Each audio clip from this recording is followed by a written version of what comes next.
L'esprit d'entreprise, c'est un sujet qui fascine, n'est-ce pas? On se demande souvent, mais qu'est-ce qui distingue vraiment les personnes qui créent, qui bâtissent? Eh bien aujourd'hui, on va plonger au cœur du sujet. On va explorer ce qu'on appelle l'étoffe de l'entrepreneur. C'est un peu comme une alchimie, un mélange de motivation, de caractère et de vision qui permet de transformer une simple idée en quelque chose de réel. Voilà la grande question. Finalement, c'est quoi le secret? Qu'est-ce qui allume cette fameuse flamme entrepreneuriale?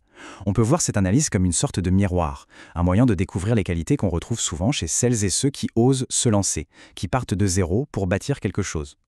C'est une question qui revient sans cesse, celle de savoir si on a ce qu'il faut pour réussir. Bien sûr, le succès, ça dépend de plein de choses, le timing, les ressources, un peu de chance aussi. Mais ce qui est fascinant, c'est que la recherche montre une chose. Les entrepreneurs qui percent partagent souvent des traits de caractère et des motivations très similaires. Et c'est justement ça qu'on va décortiquer ensemble. Alors, allons-y, plongeons au cœur du sujet. Parce qu'avant même de parler de compétences ou de techniques, il y a une question fondamentale à se poser, le fameux pourquoi. C'est quoi cette force intérieure qui pousse quelqu'un à tout risquer pour une idée? C'est vraiment par là que tout commence. Les études sur le sujet pointent souvent vers 3 grands besoins psychologiques. D'abord, il y a le besoin de se réaliser. C'est ce truc de vouloir se fixer des défis, de se dépasser et de les surmonter. Ensuite, on a le besoin d'exercer une influence. L'idée de laisser sa marque, d'avoir un impact sur son environnement, sur les autres. Et enfin, et celui-là est peut-être le plus fort de tous, c'est l'autonomie. Cette soif de liberté, cette envie d'être le seul maître à bord, l'architecte de sa propre vie. Bon, on a vu le pourquoi, la motivation profonde. Maintenant, passons au comment.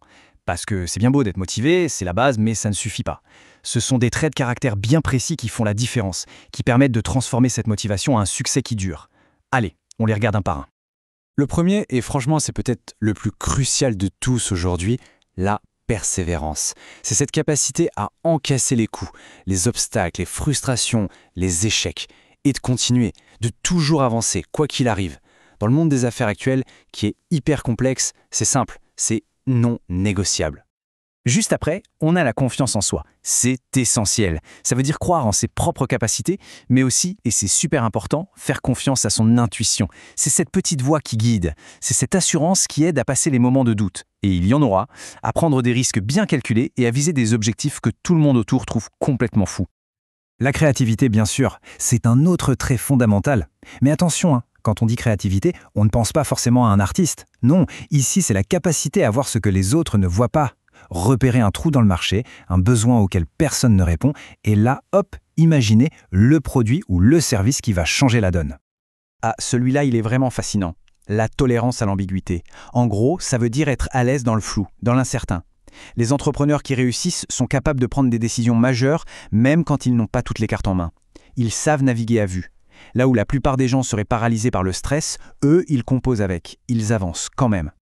Et là, on touche à une différence capitale, le rapport à l'échec. Pour beaucoup de monde, un échec, c'est la fin du monde, une catastrophe. Pour l'entrepreneur, c'est une information, rien de plus. C'est une leçon hyper précieuse qui permet de se relever, d'ajuster sa trajectoire et de repartir encore plus fort. L'échec n'est plus un mur, il devient un carburant. Et pour finir cette liste, le pragmatisme et le passage à l'action. Les entrepreneurs, ce sont des faiseurs comme on dit. Ils sont obsédés par une chose, traduire leurs idées en actes. Concrètement, et tout de suite. Remettre à plus tard? Non, ça ne fait pas partie du vocabulaire. Les défis, ils les prennent de front. Pourquoi? Parce qu'ils savent que seule l'action peut transformer une vision en réalité. Ok, donc on a tous ces traits de caractère. C'est une chose. Mais les avoir et savoir les utiliser, les canaliser, c'en est une autre. Alors la question c'est comment on fait pour passer de la simple réflexion à l'action? C'est quoi le tout premier pas, le geste concret qui transforme une envie en un vrai projet? Eh bien la réponse, elle tient souvent dans un outil qu'on sous-estime parfois, le business plan. La citation qui s'affiche le dit parfaitement. Ce n'est pas juste un tas de paperasse pour le banquier, non. Idéalement, ça doit être une boussole, un guide qui indique la direction qu'on veut donner à son entreprise. C'est l'outil qui permet de tracer sa route. Et ça, c'est un point vraiment crucial. Le business plan, son rôle va bien au-delà de la simple recherche de financement. En fait, le simple fait de le rédiger, c'est un exercice de clarification incroyable. C'est la preuve, avant tout pour soi-même, qu'on a bien compris son marché et surtout qu'on a une stratégie qui tient la route pour y faire sa place. Quand un plan est bien ficelé, il raconte une histoire qui va bien au-delà des chiffres. Il montre quoi? D'abord, que des recherches sérieuses ont été faites, que l'idée n'est pas sortie de nulle part. Ensuite, qu'il y a une vraie compréhension du marché, des clients, des concurrents. Il démontre aussi qu'il existe une réelle capacité à générer du business. Et enfin, il donne une orientation claire pour l'avenir. C'est tout ça, mis ensemble, qui va construire la confiance, que ce soit avec des partenaires ou des investisseurs. Voilà, on a exploré ensemble les moteurs intérieurs, les traits de caractère essentiels et le tout premier pas concret à faire. La réflexion, c'est bien, mais à un moment, ça a ses limites, il faut passer à l'action. Alors pour conclure, on peut voir ça comme une invitation, un petit défi pour commencer à écrire la suite. La seule question qui reste maintenant, c'est alors, quelle serait la première phrase de ce plan ?